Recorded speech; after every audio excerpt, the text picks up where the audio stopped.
everyone, my name is Natalie McCracken and I lead marketing here at Pattern Ag. And today we have Cam Norgate with us, who is our head of product, and he's also a co-founder of Pattern Ag. So we are talking today a little bit about this winter has been really warm. And for us in the Midwest, although we love that because it's gotten us outside, we've been able to do all these things that we don't normally get to do in the winter months. That probably has some effect on what is going to be happening this spring and maybe into the summer in our fields. So Cam, can you tell us what does the effect of having these sort of warmer winters have on pathogens, specifically corn rootworm in our fields? Thanks, Natalie. So the big thing to think about with corn rootworm is that the winter we have in the Midwest actually helps us to reduce that rootworm pressure and rootworm risk. So when we get the cold winters coming through, many of the rootworm eggs that are laid in your field, sitting in your field right now, they will die if the temperatures in that soil get to a certain low, okay? But with a warm winter that we've just had, what we're going to see is that the percent or the number of eggs that actually survive that winter period and are able to emerge and start feeding on corn roots this spring, the percent of those eggs that survive is going to be much greater this year. So to give you some sense, in a typical year, we'll see maybe half of the eggs die from kind of overwintering and exposure throughout that kind of cold winter season. And in a really cold year, you could see upwards of 90% of those eggs die. So as things really cool off and as we get to kind of the 10, 15 degrees Fahrenheit from a soil temperature perspective, you can actually see a substantial drop off in the egg survival rate and what will hatch and grow that next season.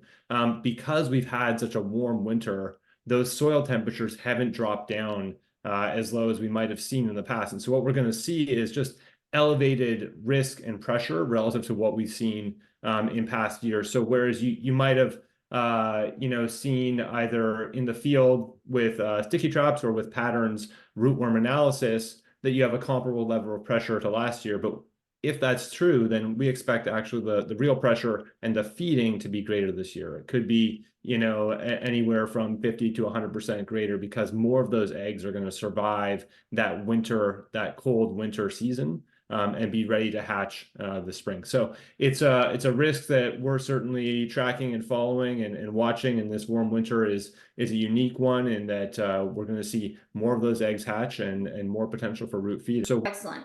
And so just to recap a little bit and maybe talk to our listeners about what is going on is we've got this warm winter, we've got eggs that have overwintered, and so there's going to be more of them in the field, which is going to cause some higher pressure in areas that maybe didn't see that before. So what are some ways that we can combat this? Is it making sure you test, making sure you apply the right product? I mean, what are some tips and tricks for the people listening?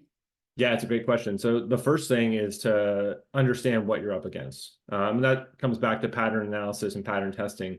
Our pressure panel and our complete bio will scan your field and analyze the level of egg pressure in your soil. So you can know exactly what's out there, okay? And that's step one. And once you know you've got those eggs in that field, well, this is a year where you really want to maximize protection against that because many of them are actually going to hatch and be feeding on those corn roots. And that's where you want to think about a range of trait technologies, which offers very excellent protection, particularly if you get kind of a pyramid stack. You may want to consider some in-furrow insecticides as well to protect against that. And there are some new emerging technologies with RNAi and other biologicals that may be helpful with rootworm as well that you might want to explore. But certainly this is a year where if you've got those eggs in your field, that pressure could be extreme and you really want to protect. Okay.